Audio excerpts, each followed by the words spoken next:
एक बार, वो एक बार भी नहीं कर पाते हैं साहब। क्यों? कि उसमें भी उलझन आती है बार बार। और 3 बार भोजन भजन एक बार, 3 बार भोजन भजन एक बार, उसमें भी उलझन आती है बार बार। उसमें भी उलझन आती है बार बार, उसमें भी उलझन आती है बार बार। उसमें भी उलझन आती है बार बार।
हमने सोचा कि हम कभी मंदिर जाएंगे, बस सोचा है मन में। हमने सोचा था मंदिर में जाएंगे, हमने सोचा था मंदिर में जाएंगे, मंदिर में जाकर के दर्शन पाएंगे, मंदिर में जाकर के दर्शन पाएंगे।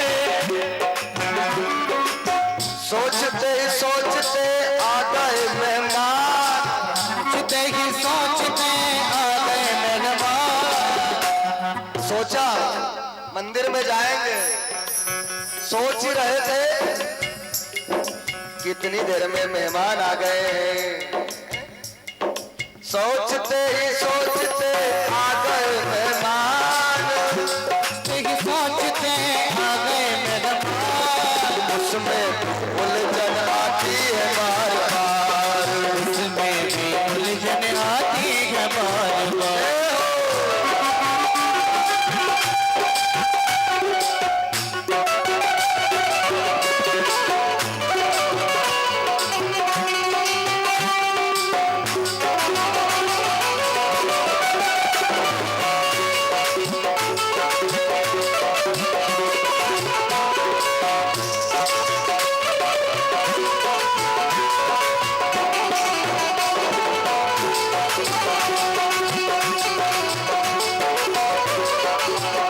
आगे क्या हुआ?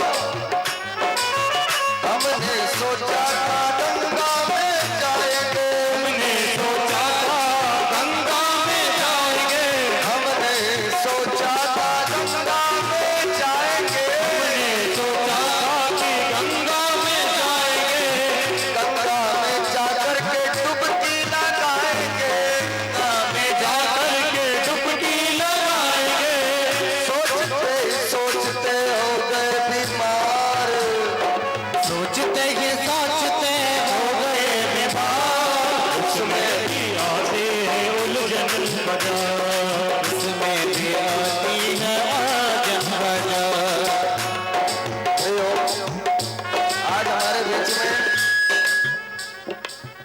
हमारे आशीर्वाद दाता अजमेर राजस्थान से पधारे हैं मेरे गुरुदेव पंडित सुदामा जी शर्मा, आशीर्वाद देने के लिए आए और साथ में अजमेर से ही हमारे माननीय चाचा आशीष जी शर्मा और हमारे वकील साहब लोकेश जी भिंडा यहाँ पधारे, उनका व्यास मंच से सपरिवार हार्दिक हार्दिक स्वागत है। सोचते ही सोचते हो गए बीमार, सोचते ही सोचते हो गए बीमार, उसमें भी उलझन आती है बार बार, उसमें भी उलझन आती है बार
बोलो द्वारिकाधीश भगवान की। तो महाराज हमारा कहने का तात्पर्य है कि रोज थोड़ा समय निकाल करके भगवान के नाम का भजन करो। यहाँ श्री सुखदेव जी महाराज राजा परीक्षित को श्रीमद् भागवत की कथा सुना रहे हैं। श्री सुखदेव जी कह रहे हैं कि हे राजन, महाराज मनु और रानी शत्रुपा के यहाँ 5 संतान हुई थी। आकुति, देवहूति, प्रसूति 3 कन्याएं, उत्तानपाद और प्रियव्रत 2 बेटे हुए थे। तो कल हमने कथा में उनकी जो 3 बेटियां थी उनके विवाह की कथा सुनी थी। देवहूति, आकुति और प्रसूति। सुखदेव जी कह रहे हैं कि हे राजन, 2 बेटे थे, उत्तानपाद और प्रियव्रत। तो जो महाराज उत्तानपाद थे, उत्तानपाद के 2 विवाह हुए थे, 2 पत्नियां थी राजा उत्तानपाद के। एक का नाम था सुनुति और एक का नाम था सुरुचि। 2 पत्नियां थी और राजा तो दोनों से प्रेम करता था, लेकिन जो सुरुचि थी वो सुनीति से नफरत करती थी। एक दिन की बात है कि सुरुचि ने अपने पति से कहा कि अगर आप मुझे रखना चाहते हैं तो सुनीति को घर से बाहर निकालना होगा।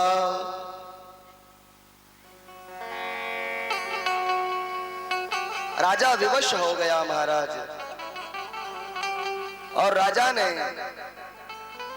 तो सुरुचि के कहने पर सुनीति को घर के बाहर निकाल दिया, एक महल में अलग जगह दे दी।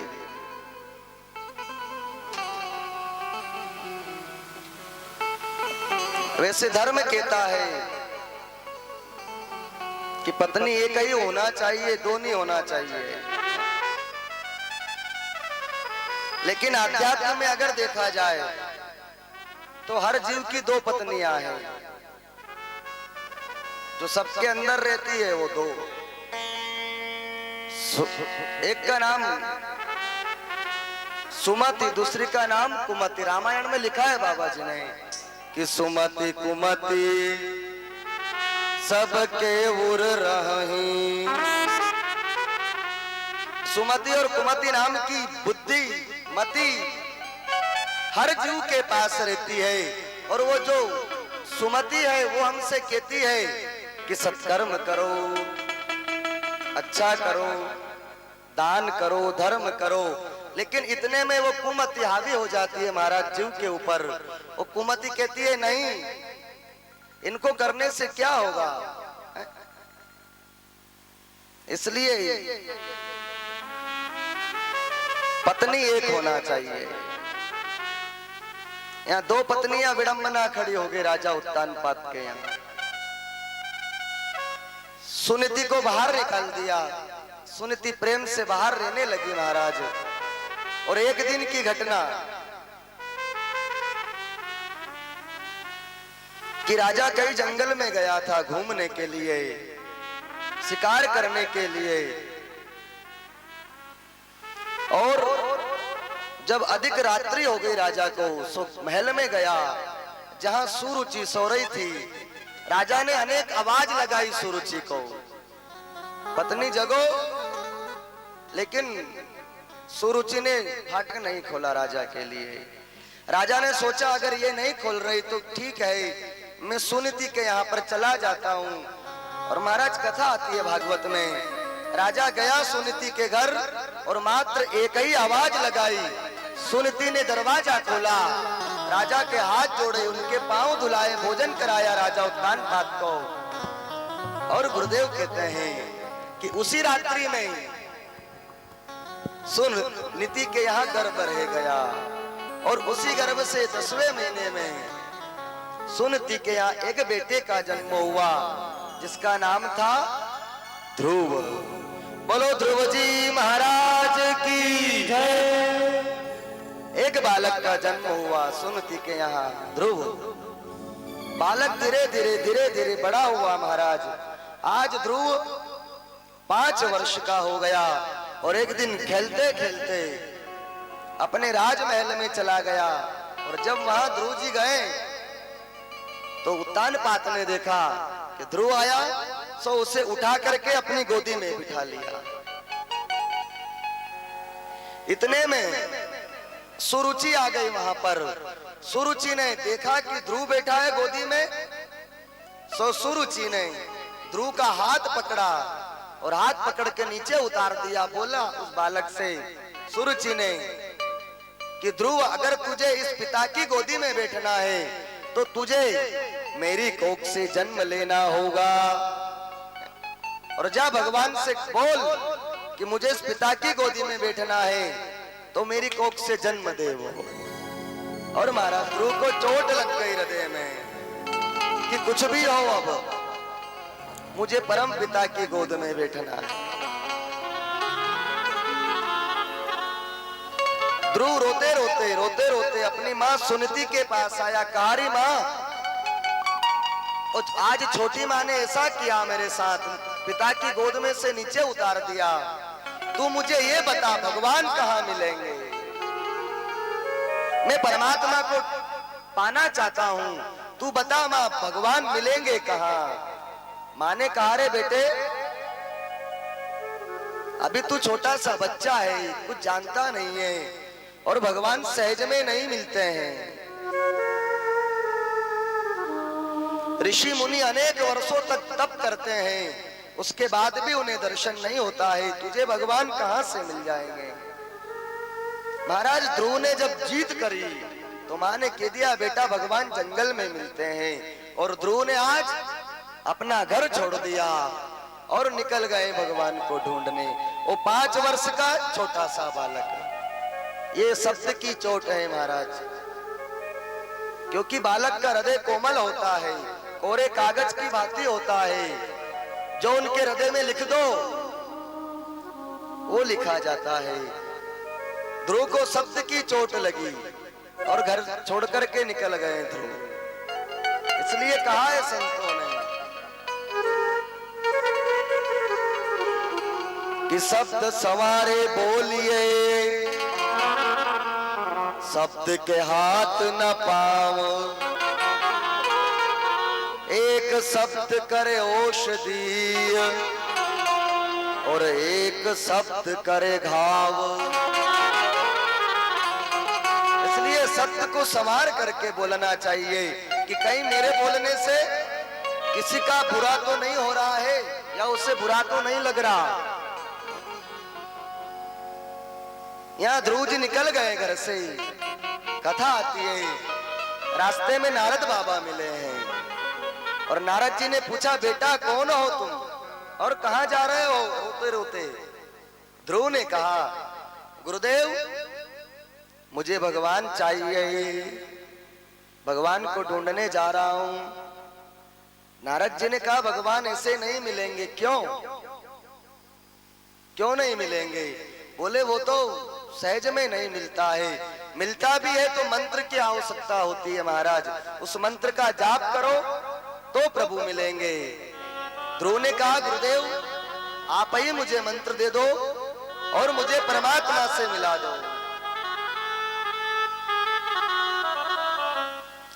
और नारद बाबा ने ध्रुव को 12 अक्षर का मंत्र दिया महाराज, और कहा, बेटा इस मंत्र का जाप कर, तुझे जरूर परमात्मा मिलेंगे, जरूर।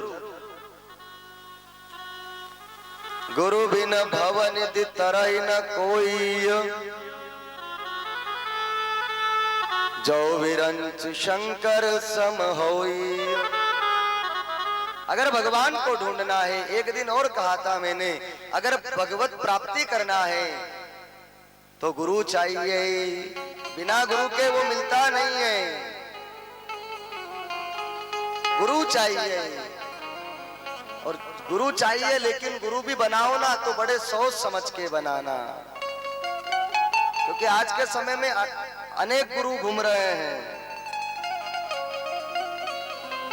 पहले के युग में क्या होता था कि चेला गुरु को ढूंढता था कि मुझे कहीं अच्छे गुरु मिल जाएं, लेकिन आज गुरु चेले को ढूंढता फिर रहा है कि मुझे चेले मिले। बस इतना फर्क है। इसलिए गुरु को अगर गुरु भी बनाओ ना तो देख करके बनाना, जान करके बनाना कि ये गुरु बनाने योग्य है या नहीं है। हर किसी को गुरु मत मान लेना। यहाँ नारद बाबा ने 12 अक्षर का मंत्र दिया। वो नन्हा सा बालक यमुना के तट पहुंचा जंगल में और बैठा और दोनों हाथ जोड़ करके उस मंत्र का जाप कर रहा है। आइए हम उस मंत्र का थोड़ा सा जाप करें और प्रेम से। ओम नमो भगवते वासुदेवाय, ओम नमो भगवते वासुदेवाय, ओम नमो भगवते वासुदेवाय, ओम नमो भगवते वासुदेवाय, ओम नमो भगवते वासुदेवाय, ओम नमो भगवते वासुदेवाय।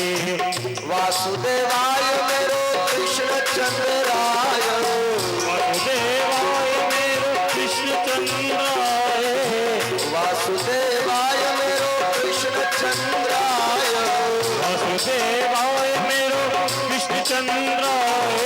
ओम नमो भगवते वासुदेवाय। ओम नमो भगवते वासुदेवाय।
ओम नमो भगवते वासुदेवाय।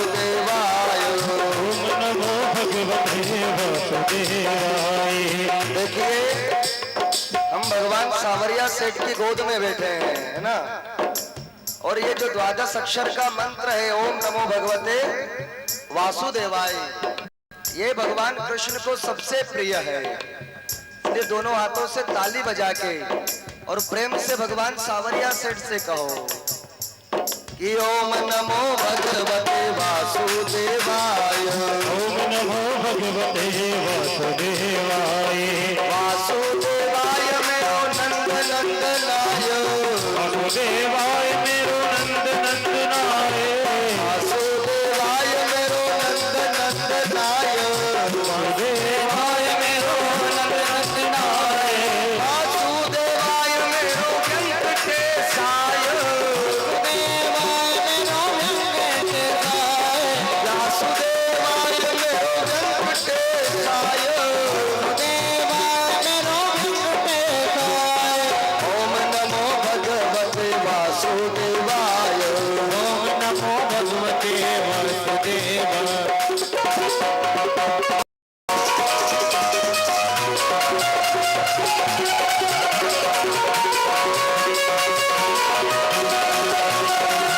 भगवते वासुदेवाय।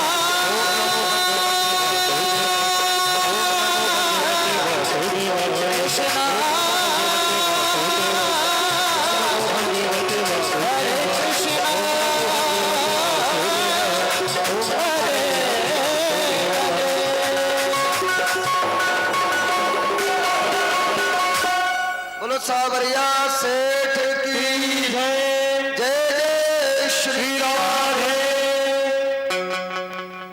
महाराज यहाँ वो नन्ना सा बालक ध्रुव भजन कर रहा भगवान का।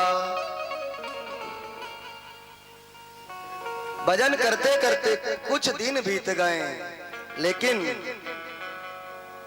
भगवान ने दर्शन नहीं दिए ध्रुव को।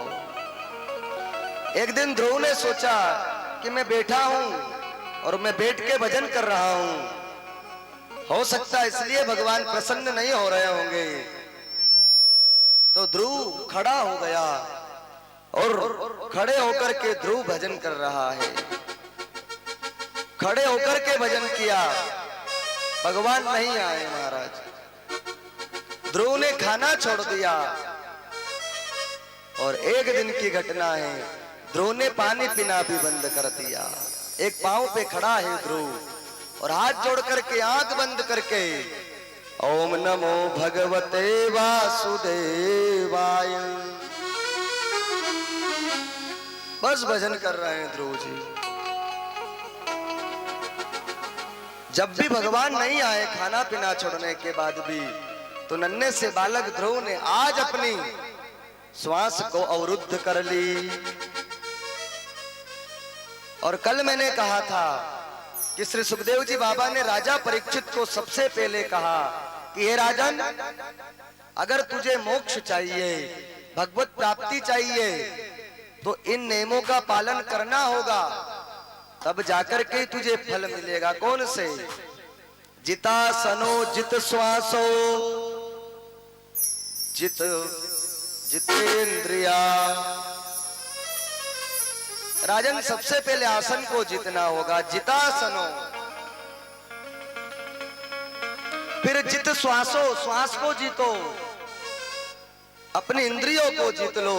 अगर इनको जीत करके भगवान के भजन करोगे तो जरूर परमात्मा मिल जाएंगे। आज ध्रुव ने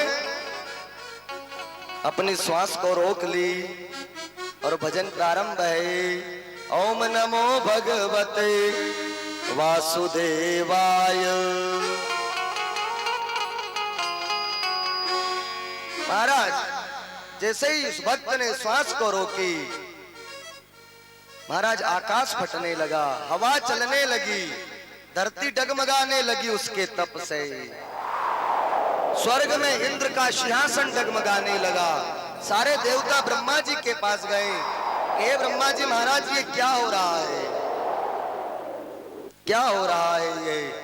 ब्रह्मा ने कहा कि एक भक्त तप कर रहा है मृत्यु लोक में, जब भगवान उसे दर्शन दे देंगे सब रुक जाएगा। सभी लोगों ने भगवान से प्रार्थना की, प्रभु उस बालक को दे दो ना दर्शन। तब भगवान नारायण ने कहा ठीक है, और भगवान गए ध्रुव के सामने, जाकर के प्रकट हो गए चतुर्भुज में नारायण। लेकिन ध्रुव ने तो दोनों आंखें बंद कर रखी, उसे कैसे पता चले कि मेरे आगे भगवान खड़े हैं। भगवान ने थोड़ी देर इंतजार किया कि आंख खोलेगा, लेकिन ध्रुव ने आंख नहीं खोली। तब भगवान ने एक माया की, भगवान बाहर भी खड़े हैं और एक भगवान ध्रुव के हृदय के अंदर पहुंच गए, और जैसे ही हृदय के अंदर उजाला हुआ, तेज उत्पन्न हुआ, सो महाराज ध्रुव ने आंखें खोली, देखा तो भगवान खड़े चतुर्भुज में। ध्रुव धन्य हो गया भगवान को देख करके, लेकिन खड़ा होकर के बस ध्रुव देख रहा है परमात्मा को। क्यों? क्योंकि 5 वर्ष का बालक है, कोई मंत्र कोई स्तुति आती नहीं है, क्या स्तुति करे, हाथ जोड़ के खड़ा है ध्रुव। भगवान ने अपना शंख ध्रुव के मुंह के यहाँ लगाया, और महाराज वो शंख मुंह के यहाँ लगाते ध्रुव के अंदर वेद शास्त्र उपनिषद सभी का ज्ञान हो गया। और हाथ जोड़ करके ध्रुव ने भगवान की प्रार्थना की कि कस्तूरी तिलकम ललाट पटले वृक्षस्थले कौस्तुभम नासागरे वरमोक्ति कंकर तले वेणु करे कंकणम सर्वांगे हरिचंदनम सुललितम कंठे च